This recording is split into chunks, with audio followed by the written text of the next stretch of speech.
will be honored in America with the national anthem, performed by the Cleveland Federation of Musicians, Local 4.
Hello, Cleveland!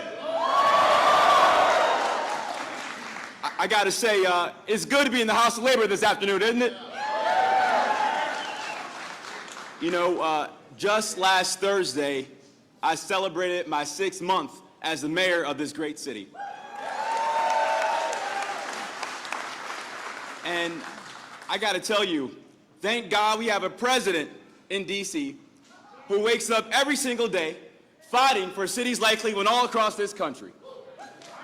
And so I want to make sure we give a big round of applause to President Biden and his entire administration for the American Rescue Plan, because without it, we won't have an inclusive comeback, not just in Cleveland, but across America.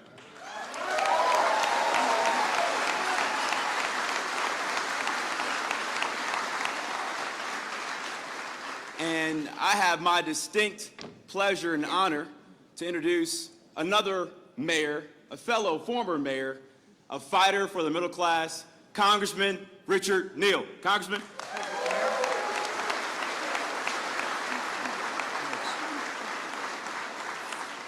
Thank you very much, Mr. Mayor, and delighted to be with you in Cleveland with such a distinguished group. But I want to say this to you. We are here today because of one reason: Joe Biden.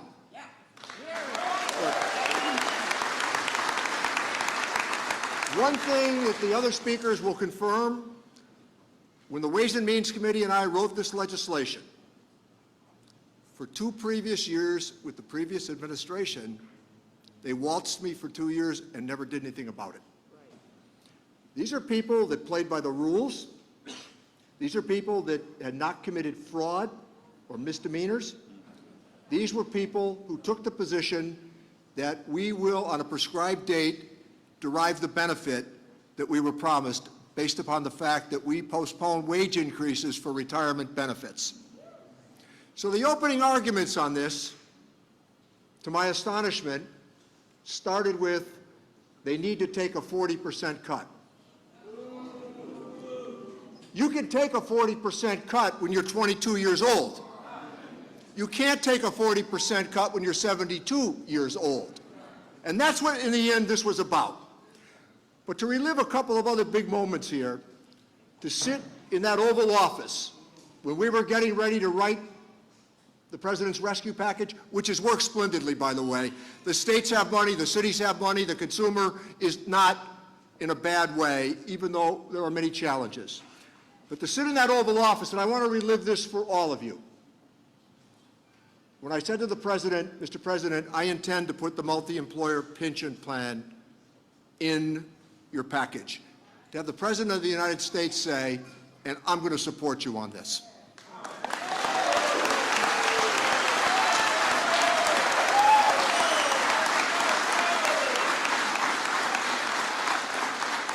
This was complicated legislation because of the following.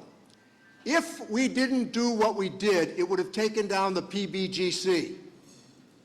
Now, let me also say a couple of good words about the lobbying that took place, not just from Rita Lewis, who I hope to see at some point here. She told me after this legislation passed, it was the first good night of sleep she had in 11 years.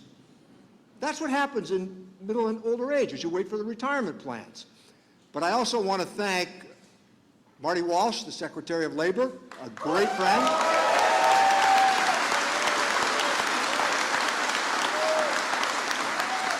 And when people say being in a union doesn't count, I want to thank Sean O'Brien and Jimmy Hoffa.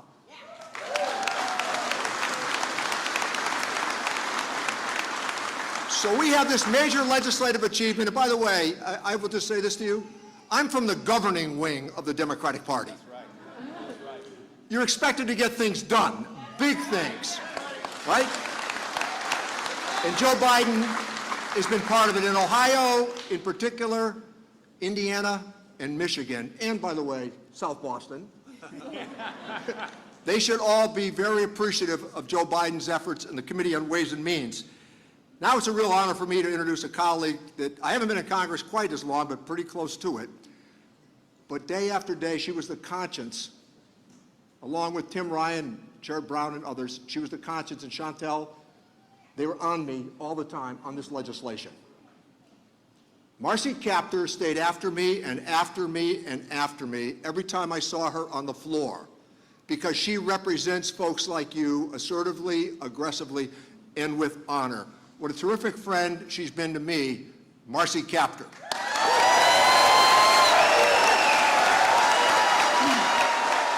Thank you, Richie Neal. Thank you. Thank you. Dear friends and dear friends in labor, I have to say I hope he's listening in the back room. President Biden, welcome back to Ohio. Welcome back. I want to thank my dear colleague, Richie Neal, because I didn't forget. But the most important part is you chair the House Ways and Means Committee, and you didn't forget. You didn't. And the cause of working men and women in this country too often gets forgotten, all right? I hate to say it, but the Congress isn't the most pleasant job in the world. And when I got there, Tip O'Neill was Speaker. I loved him. I loved him. He came from the working people of this country, and he never forgot them. He never forgot them.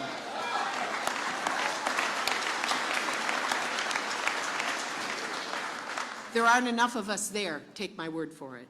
But Rich and Neal didn't forget us. I know Senator Brown will be saying words here today, and this bill began in the House of Representatives. People say, Marcy, why do you stay in the House? This is why. Because some of it still belongs to you, to the people of this country. Right? Some of it still belongs to you.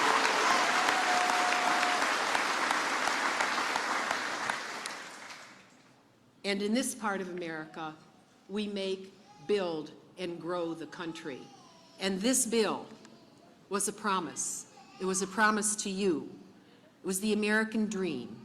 And that is that those who make, build, and grow America deserve a secure retirement. And it was going to be taken away. It was going to be taken away. For the hardworking men and women who labor to forge a better nation, the American dream promises a retirement that is stable and secure. But for Ohio, it meant over 80,000, the #1 state in the union that would be impacted if we didn't pass this bill.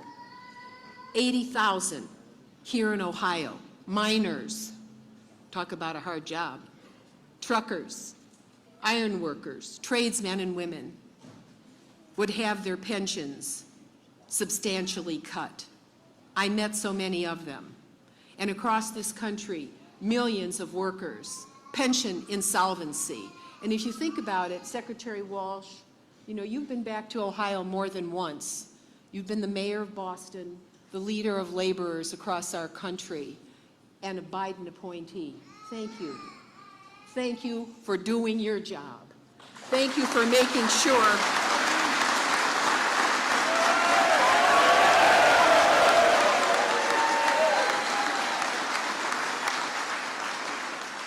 the pension bills passed in the House, was first introduced in the House in 2015, in the Senate in 2017. I was there in all those years, and I'll tell you what, the former president, the Donald, didn't do anything, did absolutely nothing. I'm offended when he sets foot in this state. Okay, so now let me say this. On March 10th of 2021, the American Rescue Plan passed the Congress, and the President Biden, signed it the next day. He'd hardly warmed the chair in the Oval Office. And what that meant was there was bedrock pension security for 80,000 more Ohio families and millions across this country who have dignity throughout their golden years.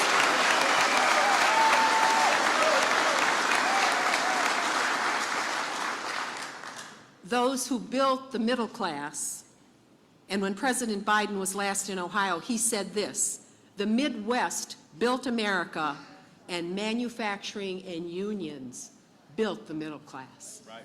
He said that.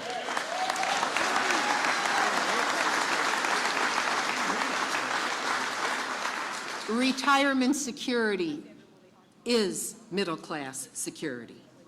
And so today, Richie Neal, I wish I had a big crown to put on your head, really, for remembering us. Today we take a step forward to strengthen the middle class and the promises that go with hard work. So let us continue our essential mission to ensure that all who make, build, and grow America are able to enjoy the prosperity afforded by the American dream. Thank you all for being here today to help us celebrate.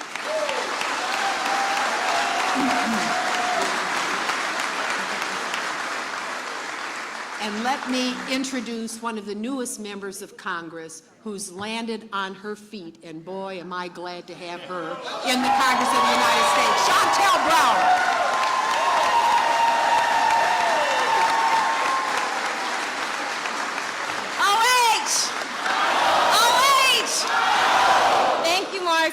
Thank you, Congresswoman Capter. Good afternoon and welcome to Ohio's 11th Congressional District. Now, it is my honor to join you all today as we welcome President Joseph R. Biden to our great city of Cleveland, once again to the distinguished Max Hayes High School. Now, if the attendees in this room aren't enough proof, let me echo how excited we are to host President Biden this afternoon and to thank him for his commitment to our labor community. Now, before I begin, I would be remiss if I didn't take this moment to wish my father, Tony Brown, a very special happy birthday. Happy birthday, Dad. Without his unwavering love, support, and guidance, I wouldn't be the woman I am today, so thank you, Dad. Now, in the first session of this Congress, before I arrived, the House took a stand for Americans and passed the PRO Act to ensure workers could exercise their basic right to bargain for higher pay and better benefits collectively. I support the PRO Act wholeheartedly and wish the Senate would pass it too.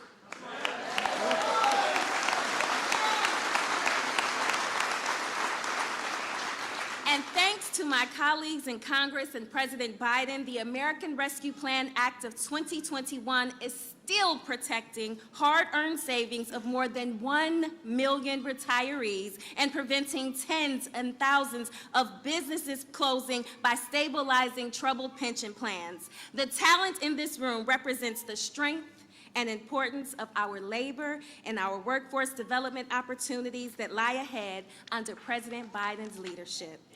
And Mr. President, you better believe you can count on me to continue to work with your administration and strengthen workers' rights, protect retirement benefits, and create good paying quality jobs in our community in Congress.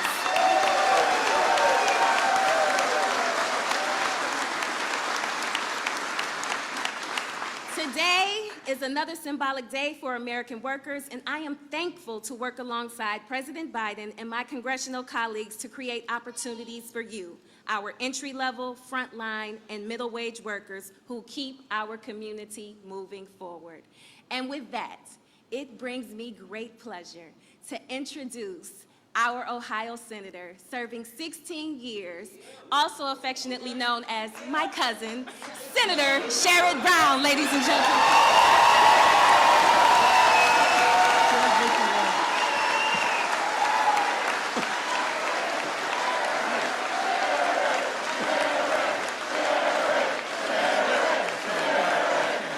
Thank you.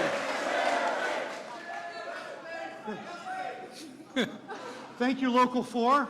Good to see you again, back here. I remember the first time I heard about the pension issue. It was 2011. I was speaking with labor attorney Sandy McNair in Cleveland, who was representing iron workers and grocery store workers in those days. Workers and retirees and businesses knew the situation was getting worse, but there was no movement. There were no rallies. There were no champions in Washington to take up that cause. But the people in this room, the people in this room changed that. And I can look at person after person and pick people out and see what you did and watch you walk the halls of Washington. And because of you, because the people in this room, we changed that. We passed the Butch-Lewis Act, 50-49 in the Senate.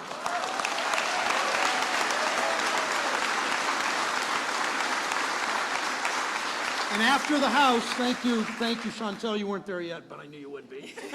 Thank you, Chantel. Thank you, Richie. Thank you, Marcy. After the House passed it, I remember remember it almost as if it was yesterday, sitting on the Senate floor on Saturday, March 6th. It was about noon. We had been voting all night, 14 straight hours. We passed the American Rescue Plan, including the Butch-Lewis Act, by that one vote. I remember turning to Senator Casey from the state just east of us, who was a strong, strong supporter of everything labor. I turned to Senator Casey and said, this is the biggest victory for working people since I've been in the United States Senate, period. And it's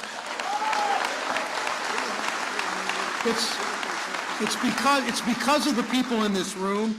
So many times we all wondered as you walked the halls and badgered everybody, including people that would not listen, but you tried everybody. We wondered if we could get this done.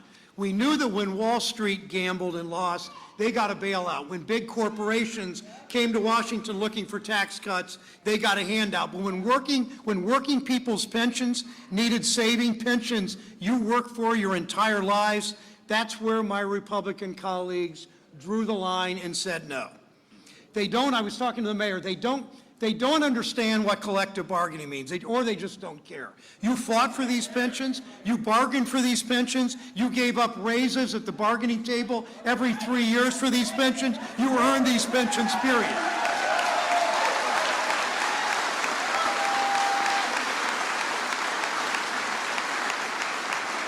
But Republicans in Congress kept saying it was just too expensive. Never mind the trillions handed out to corporations.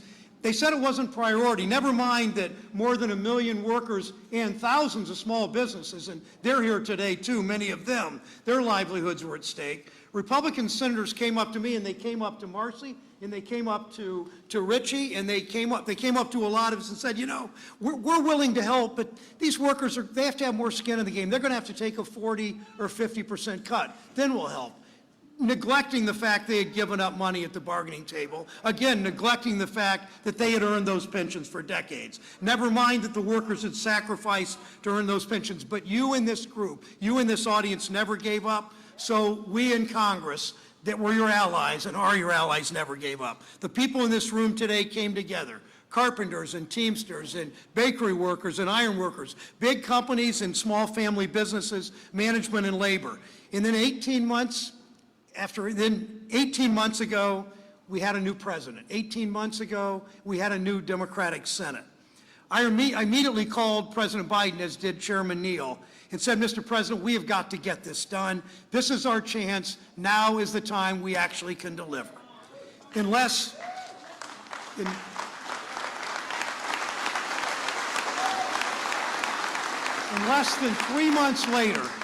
3 months later, after years and years of effort, as Marcy said, we got it done without a single Republican vote. We held every Democrat in line. We saved those pensions with no cuts. Not a single cent cut from the retirement that you earned. Now, looking around this room, I think back on the journey we've been on together for much of the last decade.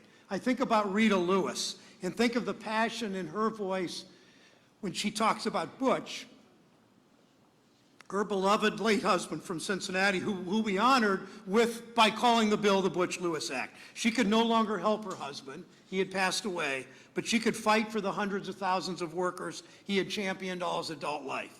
I see Mike Walden in this crowd and think about the rallies we did at union halls all over the state year after year.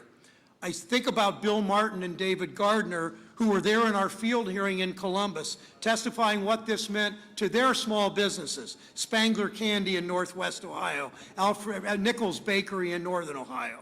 I see UMWA mine workers in your camo T-shirts. I saw some of them in Belmont County this week. For a while, it seems like I couldn't walk anywhere in the Hart office building without seeing workers in those camo shirts. I see workers and retired workers who are here today, who rode all night in buses, who came and did rallies in 100-degree Washington weather in August, who did rallies in 20-degree Washington weather in February.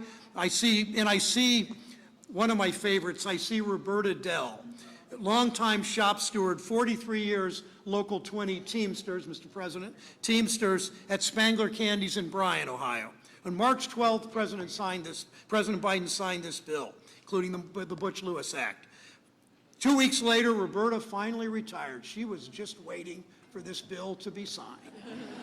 Last summer, I was with Roberta in Bryan. It's the far northwest corner in Williams County of our state, celebrating what passing Butch-Lewis will mean for that small Ohio community. It's not just those workers in Bryan, Ohio. It's the business where they work. It's the economy in that community when these workers actually have, the anxiety is lifted from their shoulders when they know they're going to get those pensions. They can count on those pensions as they can count on Social Security, because this administration will never, ever privatize Social Security.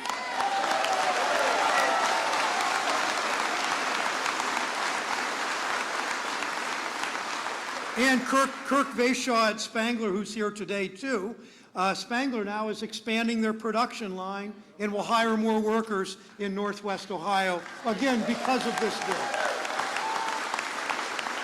So this is a victory for Roberta, it's a victory for Rita, it's a victory for Mike, it's a victory for all of you in this room. It's a victory for Americans working hard to provide for their families, workers who felt ignored by Wall Street, let down by corporate America, and unseen by our country's government.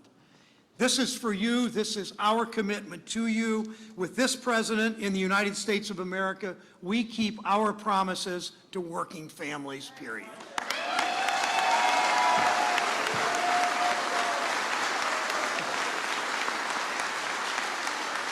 Because if you love this country, you fight for the people who make it work, and I thank you for that.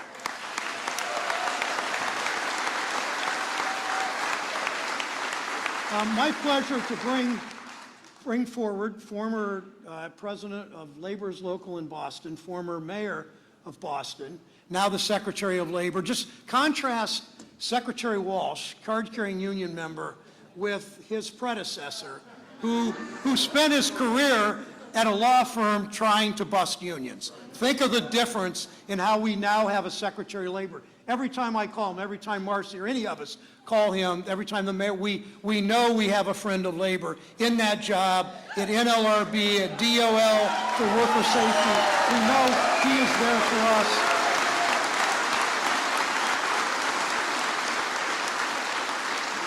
And that's why I've said to many of you, I wear this pin on my lapel. It's a depiction of a canary in a bird cage, where the mine workers didn't have a union in those days strong enough, a government in those days that cared enough about workers. We now have a Secretary of Labor who's always on the job fighting for workers because he cares so much, Mr. Secretary.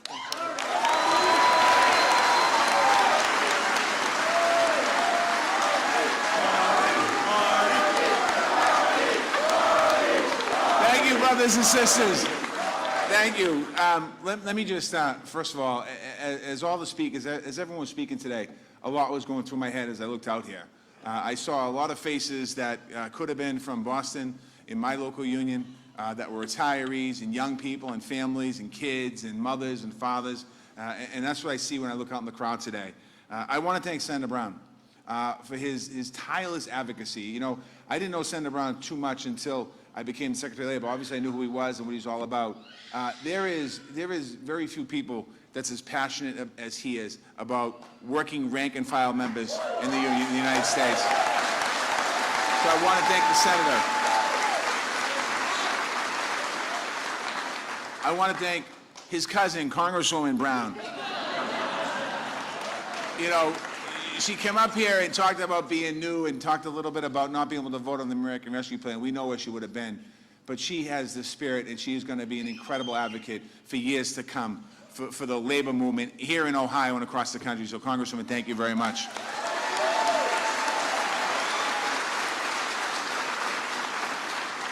My first conversation with Congresswoman Chapter was really nice. I was Secretary of Labor, brand new, and I'm a big labor guy, as you all know.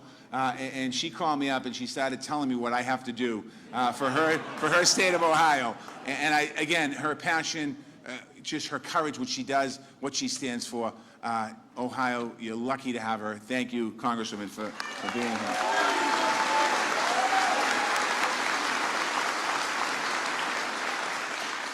On my way here today, the president wanted to have somebody else with him on the plane that no one understood, so we brought Richie Neal from Massachusetts. The chairman of Ways and Means, my dear friend, longtime friend, this issue has been an issue for him for a long time, and many other labor issues. And I've known Congressman Neal for an awful long time, and he is an amazing advocate to have as the chairman of Ways and Means. Thank you, Congressman, for your support. Now, as Senator Brown said, I was mayor for 7 years. For the last year and a half, I visited 39 states, about 100 cities around the country. In Cleveland, I want to tell you something. You have something special in your mayor right here. He's an amazing guy. So I want to thank Mayor Bibb.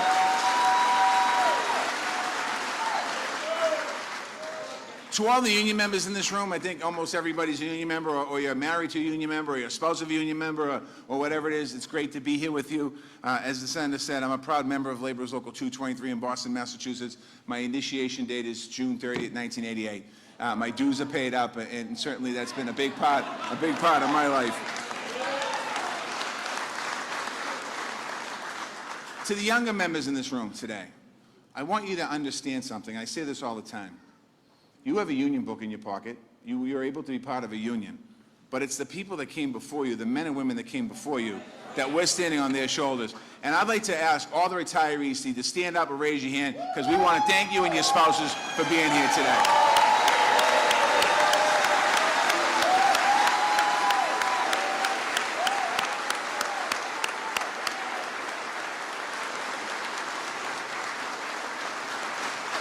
Because without the retirees in this room, the reason why we're here today, one of the only reasons why we're here today is because President Biden heard your voices and delivered a historic victory for millions of union members and their families all across America. You heard everyone that came before me talk about it. As Secretary of Labor, I have the honor to serve as the chair of the Pension Benefit and Guarantee Corporation. That's who issues the final rule in implementing this plan. But I'm also here not because I'm just a union member of the Secretary of Labor, but my family benefited from a union pension plan. My family. My father came to this country in 1956 from Ireland. He joined Labor's Local 223 in Boston. When he joined that union, he got a shot at fair wages, health benefits, and potentially a retirement down the road when he works his time. And he got a pension, and that meant the world to my dad. He was able to retire with dignity. He knew that his kids wouldn't have to worry about supporting him when he was retired. And he knew, more importantly, that my mother would not be left in poverty after he was gone, because that pension was able to help my mother. My dad passed away over 10 years ago, and my mother is still receiving that pension today from the Labor's Union.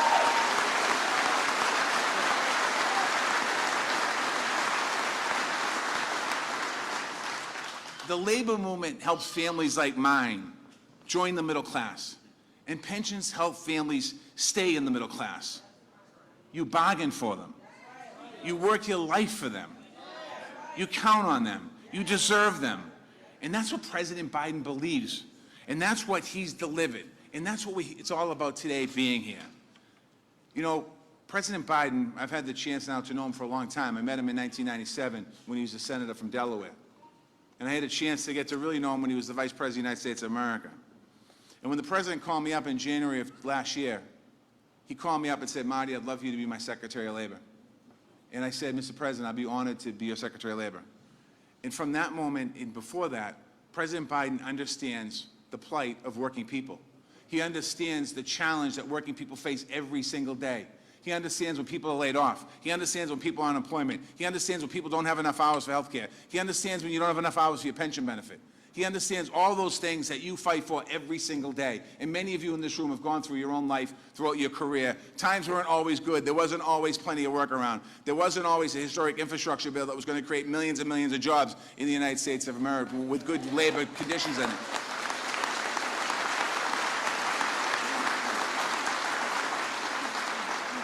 I can tell you, like everyone behind me can tell you firsthand, President Biden's passion is for working people.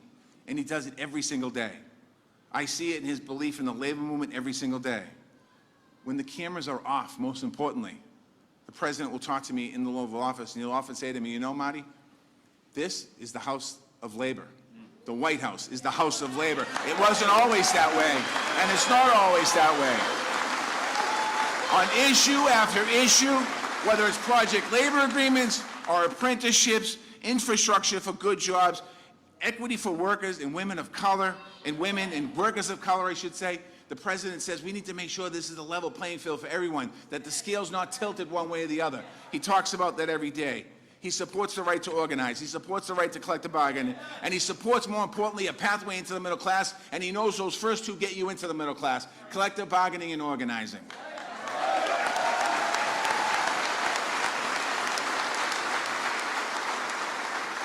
And today shows that, once again, there is no doubt. Now, I know we're in a high school. I know we're not in a union hall. And I know this really isn't a labor rally, because I don't feel the labor rally feeling. So I just want you to understand that the president that we have right now in the United States of America, who's going to be on the stage in about 5 minutes, is the most pro-worker president in the America's history, the most pro-labor administration in America's history. And we are just getting started. I want to thank you, brothers and sisters. God bless you. God bless the labor movement. And God bless the United States of America.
Ladies and gentlemen, please welcome Iron Workers Local 17 retiree, Bill DeVito.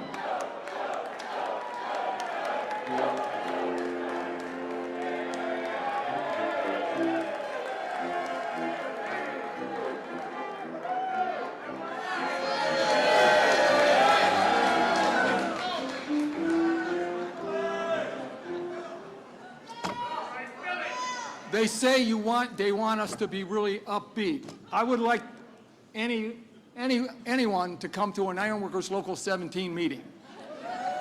Talk about upbeat, it's more than that. I'll guarantee it. Good afternoon. My name's Bill DeVito. I'm a retired ironworker out of Local 17, Cleveland, Ohio.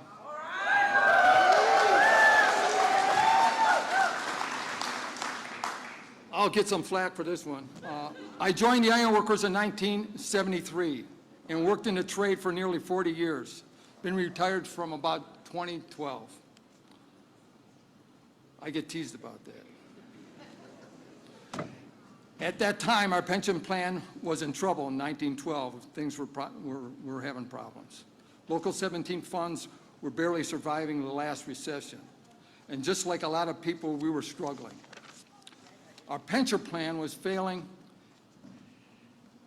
and if we didn't take action, funds would be expected to run dry within the next handful of years. Members of Local 17 came together and made some very tough decisions. And we voted to take significant cuts to our monthly benefits. This was tough, in order to prolong the life of the plan. No one expected the cuts to be 20 to 40%. This was devastating. Anybody that was married with kids, trying to help out college. Retirement dreams gone, but we could save the plan, not just for ourselves, but for the younger ironworkers coming up behind us. We took the cut. So that's what we did. We kept the fund afloat, but we sank the retirement plan. And that will, with so many of our union brothers and sisters had dreamed about, our retirement. But we never stopped fighting. So with the lives disrupted, we needed to pass the Butch-Lewis Act and to restore the retirement of the hardworking people like me, even when people said it was impossible. We never gave up hope. And neither did the friends like Sherrod Brown, Marcy Kaptur, Marty Walsh, Joe Biden.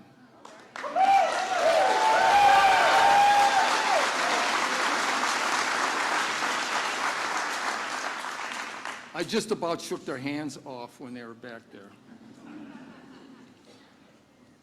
And we won against all odds. We won a president and a Congress that believes in keeping promises to working people.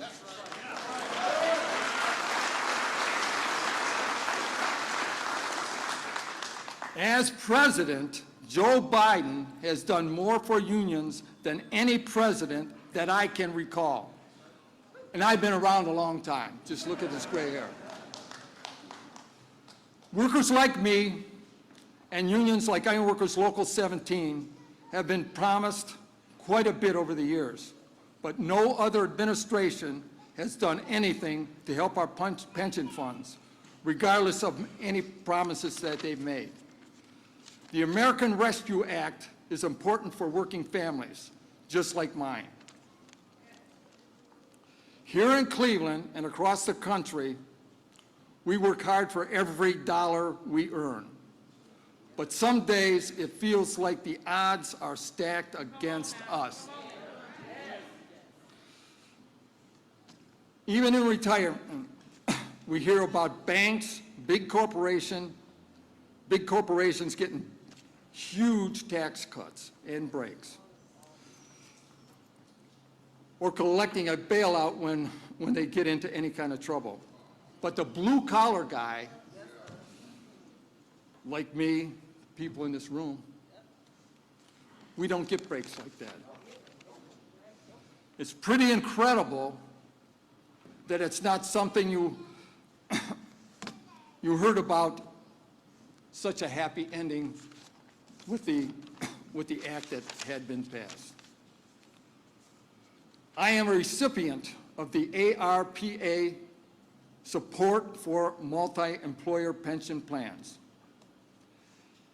And I may be the front man here today, but so many people, our president, Joe Biden, Senator Sherrod Brown, Representative Marcy Kaptur, they're the force behind this. Thank you, thank you.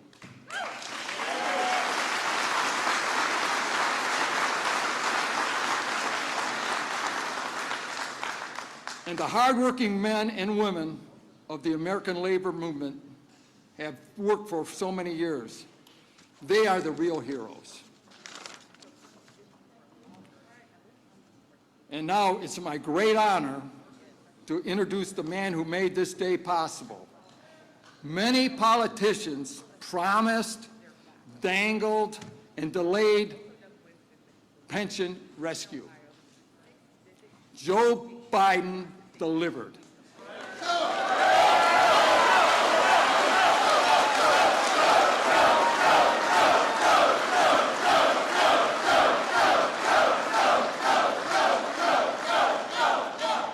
Life-changing aid. So many people like me. Please welcome to the stage, true friend of labor. Let's hear it, Cleveland, Joe Biden.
Thank you, New York. Thank you very much.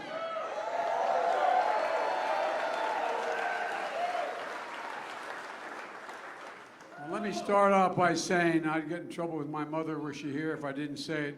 Excuse my back when I'm speaking. I apologize. Number one. You have my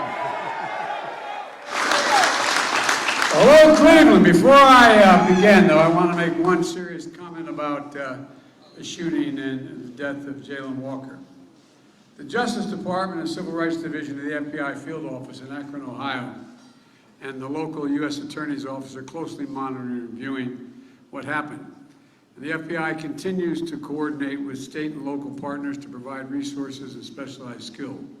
If the evidence reveals potential violations of federal criminal statutes, the Justice Department will take the appropriate action. And I just want you to know what's going to happen. Now for today's program. Thank you, Bill, for that introduction and for the welcome on behalf of the Iron Workers Local 17 here in Cleveland. Iron Workers are with me the first time I ran as a 29-year-old kid for the Senate, and you're all crazy.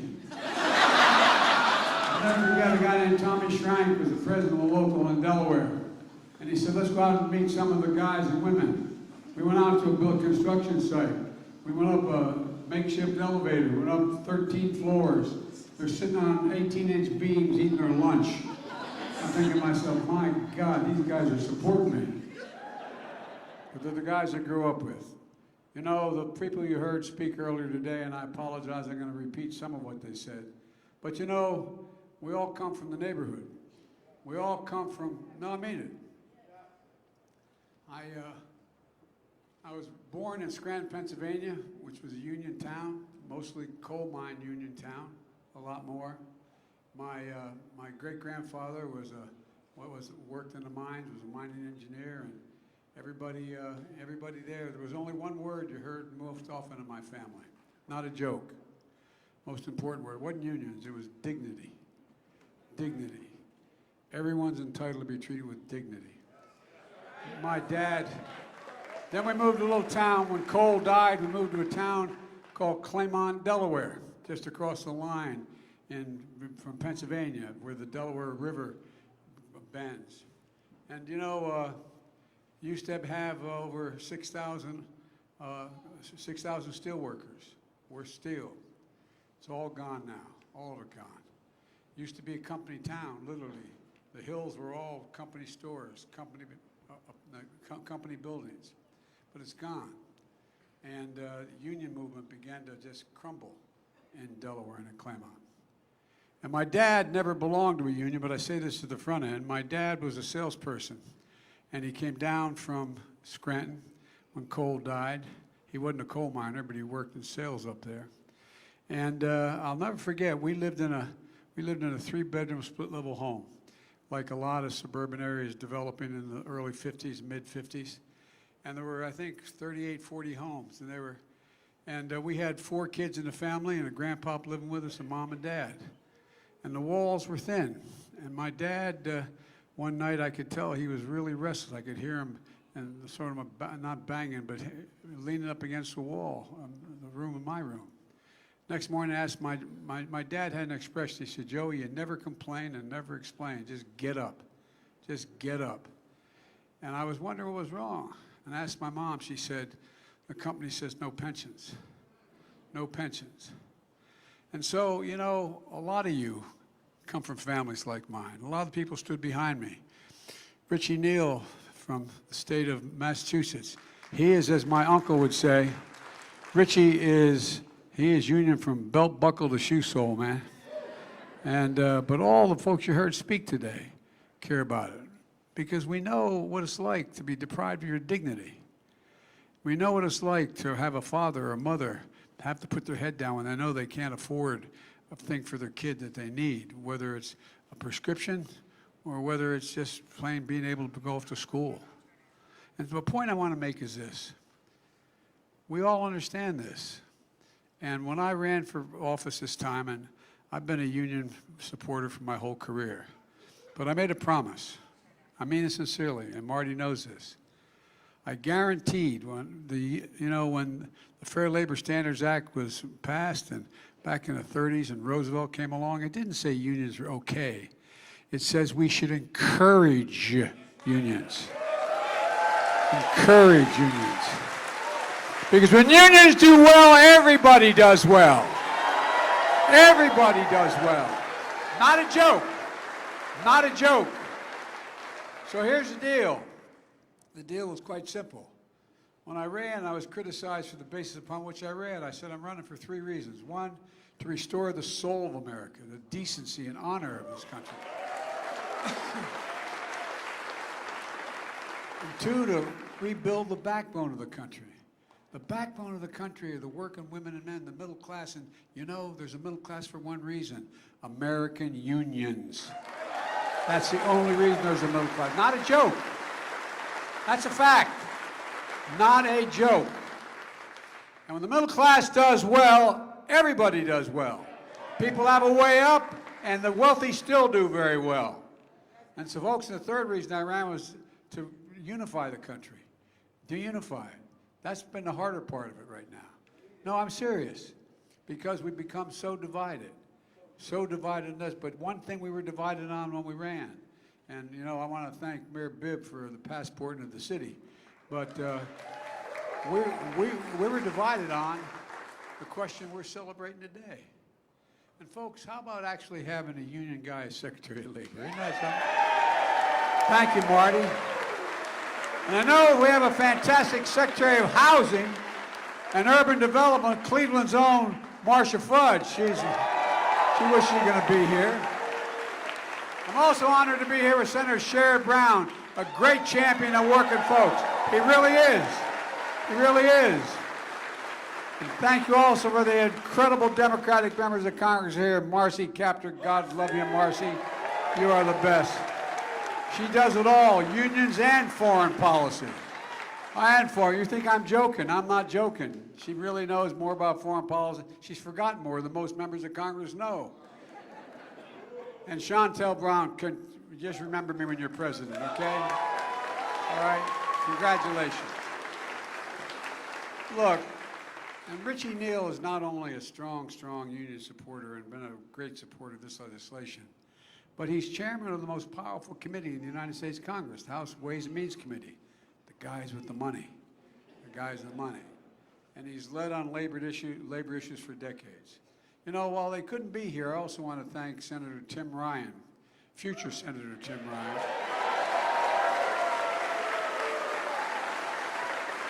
And Senator Patty Murray of the state of Washington for their incredible work on this legislation. With everyone's leadership and with their votes, and most of all with the unrelenting commitment of labor and all of you, this historic day is made possible. And it really is historic. This was $90 billion, okay?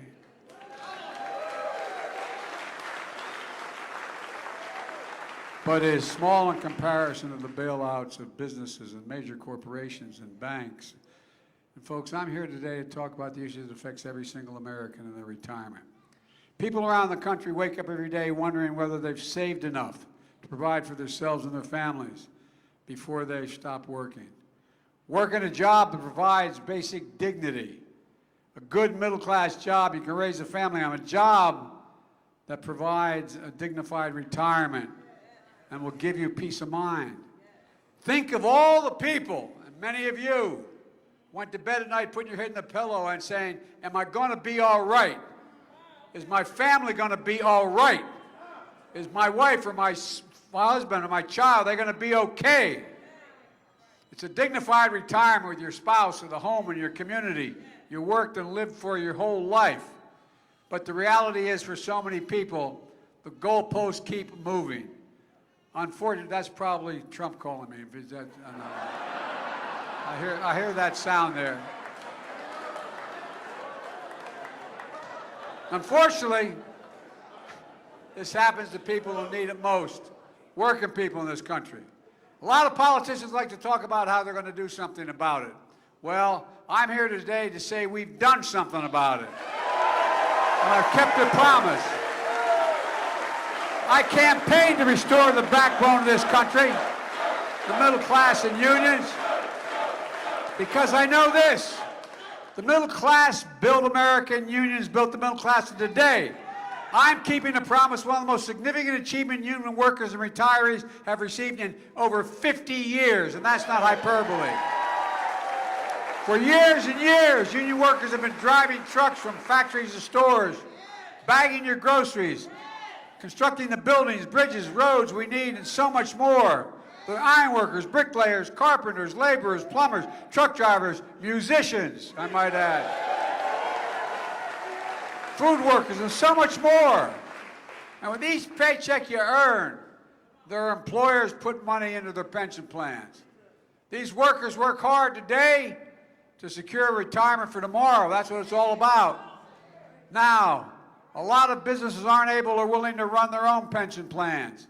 And in some industries, workers are employed by several different employers over the course of a year or longer. For example, we see that in transportation, construction, and entertainment. So working with a union that represents their employees, businesses in the same industry, often come together to form what's called a multi-employer union. I know you know this, but people listening to this on television may not know this. Pension plans that serve 11 million Americans across the country. And to make sure these pensions are managed responsibly and to protect the participating workers and retirees, the federal government oversees, then ensures the plans. But we've seen the risk of millions of workers face as they watch their hard-earned pensions turn into broken promises. We saw it before the pandemic and the economic crisis that followed, millions of retirees were at risk of losing their retirement security through no fault of their own, based on conditions and unrelenting attacks on unions that were taking place. 200 multi-employee pension plans for 2 to 3 million workers and retirees were going insolvent. What that means to those 2 or 3 million workers, they face painful cuts to the benefits they counted on and for the dignified security of retirement. You just heard from Bill what it's like. Work 30, 40, 50 years, working hard every single day, doing everything to provide for your family.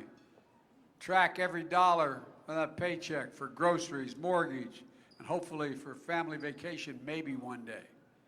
And knowing when it's time to retire, your pension you earned will be there. Knowing that together with your Social Security benefits, that pension will continue a good middle-class life for you in retirement. For some, just my dad would say, just a little peace of mind. But for folks at home, imagine losing 50 or 60% of that pension through absolutely no fault of your own. Imagine what it does financially and emotionally, what it does to your dignity. I'm also here as Davy Grubbs, retired Teamster truck driver from North Carolina, who faced nearly 70% cut in his pension. And now, also joining me today is Rita Lewis. Where are you, Rita?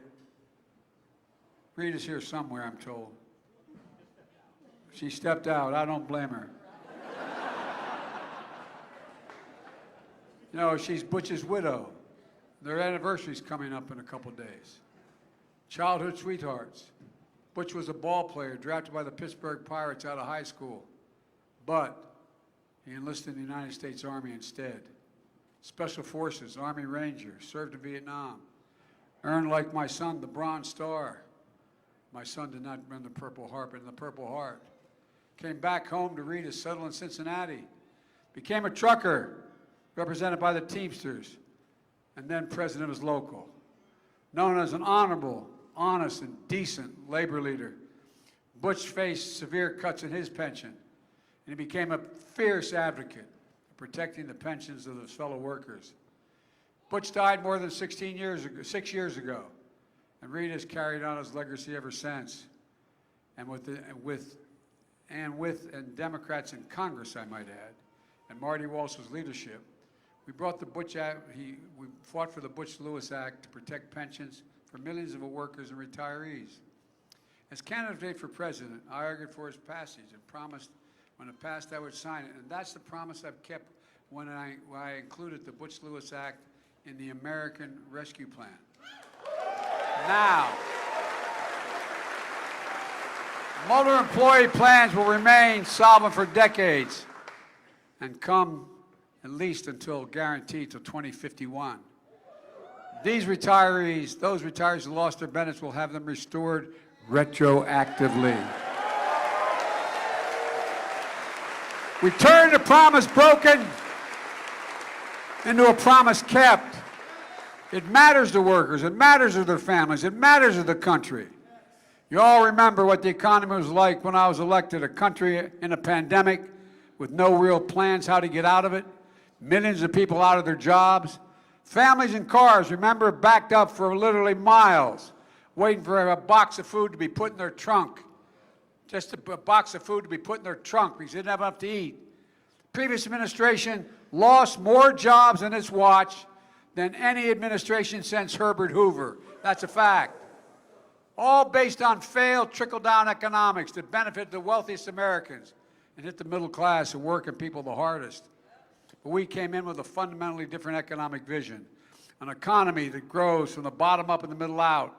It's good for everyone because when the middle class does well, the poor of a ladder up and the wealthy still do very well. And that's why we designed the American Rescue Plan based on the belief that a recovery should help all Americans prosper. A belief that working, building power, and unions are good for workers and for the economy. A plan that led to the most jobs created in the first period of a presidency than any time in all American history. And we've seen in the past how economic crisis can leave so many Americans in tough straits for years, sometimes for the rest of their lives. Economists call it the scarring effect, the lasting bad effects of economic hardship, including folks unemployed for a long time. Remember when we started this, a lot of people were equally as qualified, but they've been unemployed for 8, 10, 12 months. They wouldn't even be considered. 2 people put in an application. The person may be more qualified, been employed out of work for longer. It's called the scarring effect. People not able to get back to work, period. Well, we changed that. And young people who faced a weak labor market, they're back. Losing a big part of your income late in life, that's a scar, though, that doesn't heal. Well, not this time.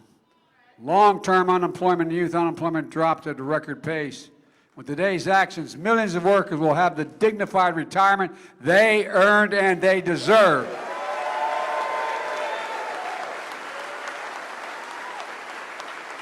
And folks, let's be honest. I'd love to tell you, everyone that here, that this policy that honors hard work and ensures dignified retirement was universally supported, regardless of political party. But this is an important point, and it really matters. Unfortunately, that's not the case.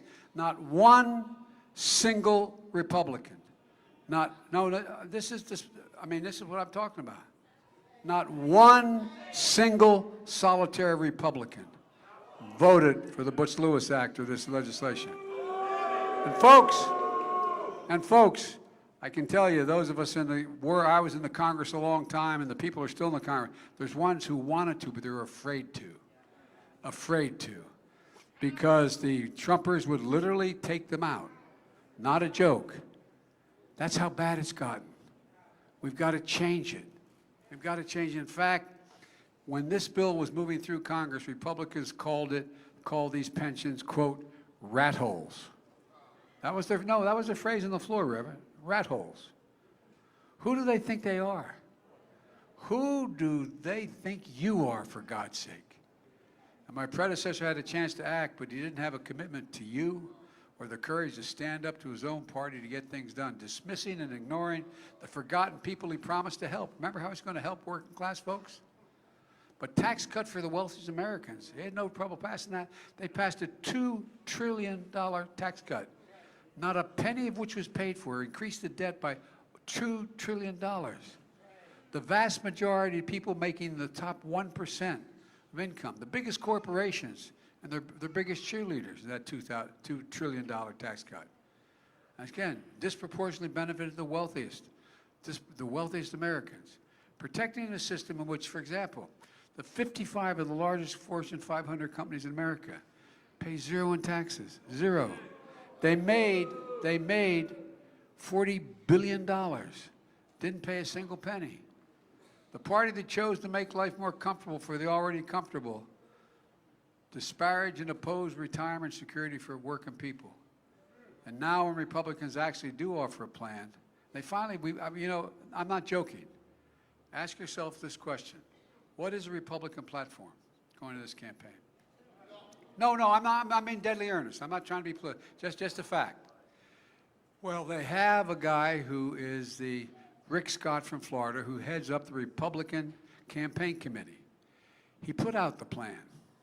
What does the plan do?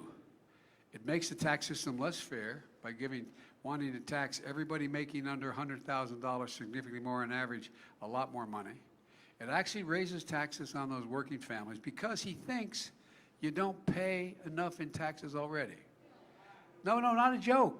I should have brought along the actual copy of the plan. We'll go online and no, for real, it's been published. They published it. They think we're freeloaders. But he's not, but he's got a problem with the tax code that allows billionaires, none at all, no problem. Billionaires in America, there's 789 or thereabouts. You know what their average federal income tax they pay? 8%. Every one of you have a job pays more than 8%. Every single one of you. If you're a cop, a teacher, a firefighter, a union worker, you probably pay 2 to 3 times that. Now, after refusing to protect your pension, they're going after your Social Security. Now, look, I would have thought, had I not seen it on paper and heard them talk about it, that I was making this up. Not a joke. The big idea is to put Social Security in the chopping block every 5 years. That is, every 5 years, Social Security, Medicare, and Medicaid have to be reauthorized or they go out of existence. Social Security you paid in from the day you started working. It's your other pension. You paid in it every single paycheck. You earned it. It's your money, just like your pension. And he adds in Medicare and Medicaid for the chopping block every 5 years. Unless Congress explicitly votes to extend those programs, they go away. You know how they work the rules in the Senate. The ability to slow this up and keep that from happening is real. You know how hard it is to get anything done in Congress. Imagine what it would mean if Republicans had their way. Look, the ultra-MAGA Republicans, Congress is deciding every 5 years whether your promise of your hard-earned Medicare, Social Security would be continued or discontinued or slashed. It's shameful. But Rick Scott's not alone. Senator Lindsey Graham of South Carolina is talking. No, he has a proposal to cut Social Security. And by the way, I might note parenthetically, as president, the first year I was president, I cut the federal deficit by $350 billion. And you know how much I cut it this year? Cut this year.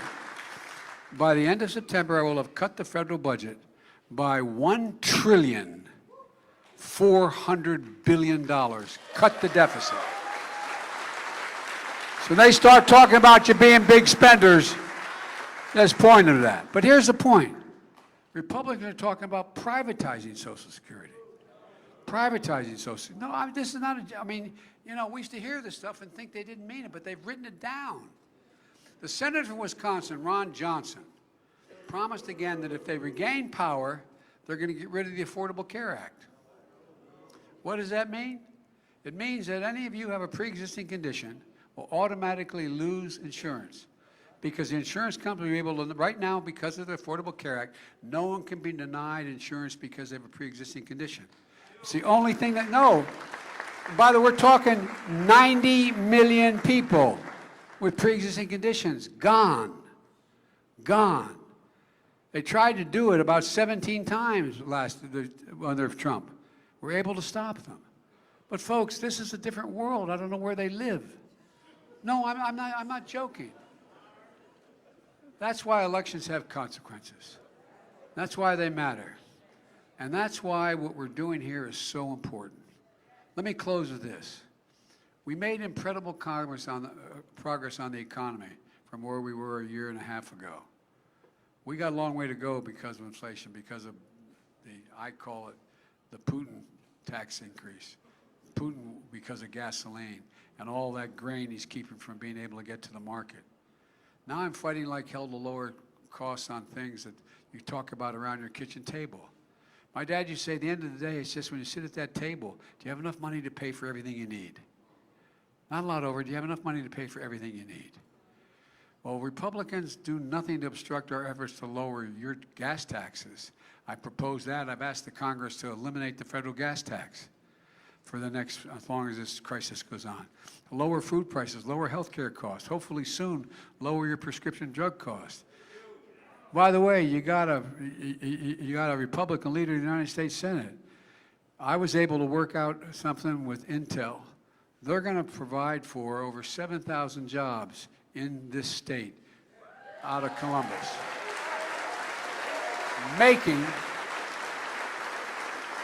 Making computer chips.